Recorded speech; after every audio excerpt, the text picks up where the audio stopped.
Hello and welcome to Eye on Africa here on France 24. I'm Clarisse Fortuné and let's take a look at the stories making headlines across the continent.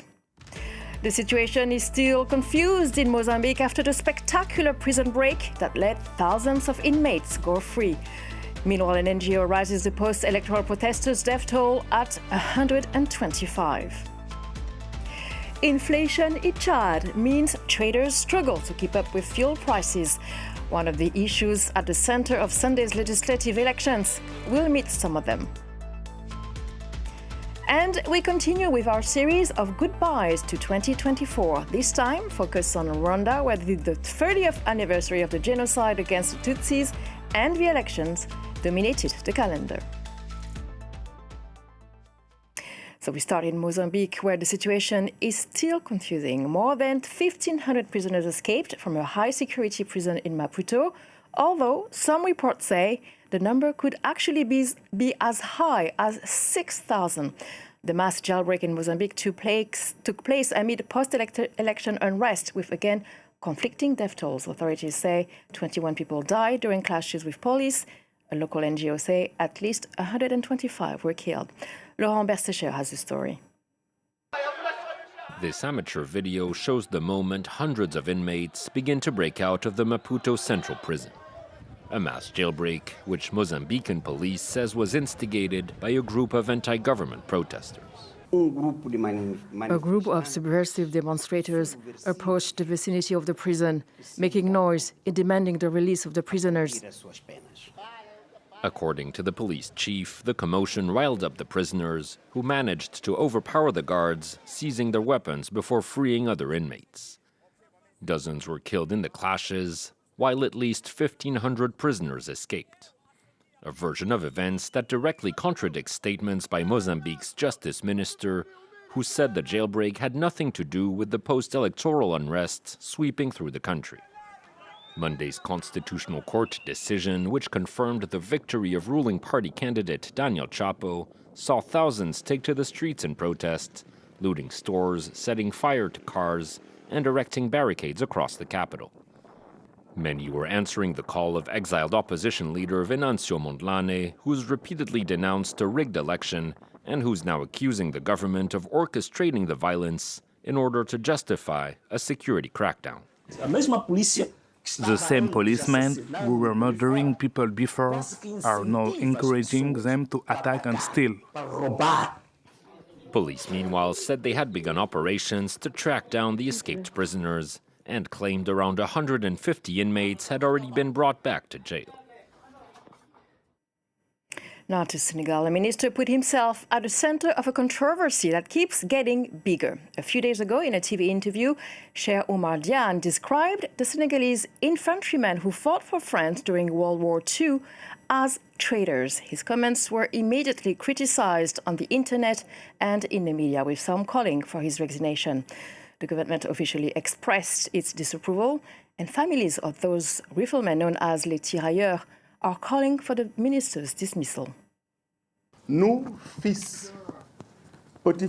the sons, grandsons, and descendants of these valiant fighters, have come today to denounce and condemn the insulting and shameful remarks made by Cheikh Oumar Diagne about the Senegalese riflemen.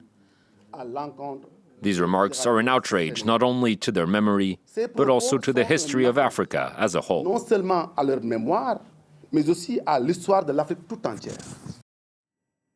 Chadians are set to go to the polls on December 29th. Legislative and local elections to be the final step in Chad's military transition that stretched on for over 3 years. Among voters' expectations is to address high prices, especially expensive fuel. Diesel is the most commonly used in Chad. Traders roaming through long and difficult roads. Our team report from Jamina. Taradona Market, in the heart of Chad's capital city, N'Djamena. Here, fish is king, holding from Lake Chad region, roughly 100 kilometers up north. Mahamat Liman, a food transporter, takes us to see where the fish is stored after a long and difficult trip. A trip that's become much more expensive in recent years. The main problem is transportation. It used to take just 1 or 2 hours to bring fish from Lake Chad, but the road has deteriorated, and there's other issues like the rise in fuel prices. Diesel prices in Chad soared by nearly 20% in 2024. The government blames a drop in national production, while inflation has more than doubled within a year. Marty Flagida has been selling fish for over 25 years. With less and less money coming in, she's afraid she won't be able to keep her kids in school. All the profit we make from selling fish gets eaten up by transportation costs. We can no longer provide for our children as we used to. We're overwhelmed by the situation. Traders are counting on future MPs to turn things around, hoping for a subsidized fuel price. But more than anything, they want a peaceful election. It's a right, absolutely. All Chadian people are going to vote. We've encouraged our communities to make use of this right. This is all thanks to peace, but many of our brothers don't understand it. Despite our challenges, the little we have today is thanks to peace. The December the 29th vote aims to close a 3-year transition marked by several instances of violent crackdowns on political opposition. And in other news in Chad, France has officially handed over its first military base in Faya-Largeau to Chad as part of an ongoing withdrawal of French forces. They're also set to leave bases in Abéché and the capital N'Djamena. The French army had some 1,000 personnel in the country. Now, as we wrap up the year in Rwanda, 2024 has been a defining one for the country. It marked major genocide commemorations and general elections that secured Paul Kagame another 5 years in office after an already 24 years presidency. Rwanda is often celebrated for its economic success, but this year also brought renewed scrutiny over its human rights record, lack of personal freedoms and inequalities. Reporting from Kigali, here's Clément Diroma. 30 years after the 1994 genocide against the Tutsis, Rwanda's 14 million citizens went through a packed and emotional year. In April, the nation paused to commemorate the genocide that claimed around 1 million lives. We saw firsthand how survivors remember these atrocities, the justice that some still seek, and the psychological trauma passed down to younger generations. Many Rwandans under 30 that I met this year carry the burden of inherited trauma. Even if they were not born at the time of events, it is striking to see how these young people are affected by depression and other mental health problems as a result of the traumatic experiences lived by their families. A month later, Paul Kagame was re-elected with over 99% of the vote. During his campaign, Kagame emphasized maintaining economic progress and infrastructure development under the slogan Kagame 100%, plastered across the country. Western NGOs denounced at the time the election as undemocratic, noting his limited opposition. When we interviewed Frank Habineza, the only opponent with an authorized party, he called for greater democratic freedoms. However, he also acknowledged Rwanda's economic progress. Since 2000, extreme poverty has dropped by 40 to 16%, according to the UN. Tourism revenue approached $600 million this year, and industries like luxury goods and gastronomy are emerging. One report in particular that we have done this year stands out when we talk about the stark contrast between emerging rich, who are the product of the economic success of the country, and a part of the rural population that still lives with less than $2 per day. We went to see Kigali's high-end restaurants and local eateries serving most of the population. Just take a look. Japanese plums, beet chips and zucchini puree meticulously put together. There you go. It's well garnished with the flowers and everything. Bon appétit.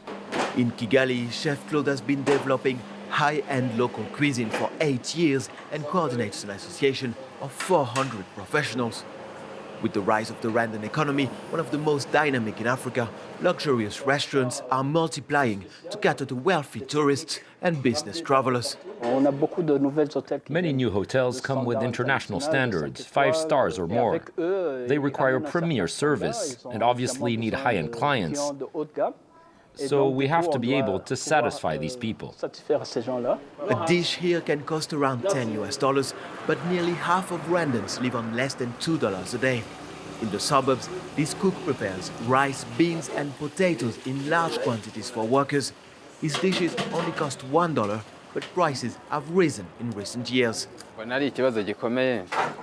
The costs of some products increase every day, and it complicates our lives. My salary cannot be increased because my restaurant is always spending more to buy products. To fight inflation, the government has regulated the prices of raw materials. But on the eve of the elections, consumers are demanding new measures. I want food prices to go down and match my salary. If I earn 1,500 francs a day, then I should be able to buy my meal for an equivalent price. The high cost of basic products is one of the rare public criticism Rwandans openly make about Paul Kagame's record. Rwanda faces significant challenges still. Paul Kagame has been in power for 24 years, ruling the country with an iron grip. Journalists and political opponents continue to face imprisonment or exile, as we have seen with the case of 8 Rwandan opposition members arrested in 2021, including one YouTuber whose trials have been repeatedly postponed. And regionally, Kigali's relations with neighbors Burundi and the DR Congo have grown increasingly strained, fueled by the ongoing conflict in North Kivu. And domestically here, despite Rwanda's so-called economic miracle, well, youth unemployment remains a pressing issue. During our report outside of Kigali, we've seen development and new infrastructures, but also the persistent struggles of the rural population, many of whom survive on just a few dollars a day. In 2023, unemployment among those under 30 stood at 18%, and the post-COVID economic context has only worsened matters, with high prices squeezing household budgets. But as inflation begins to decline, there is cautious optimism that Rwanda's economy will stabilize and offer better opportunities for its people. Clément Diot there, concluding our edition of Eye on Africa. Thank you for watching.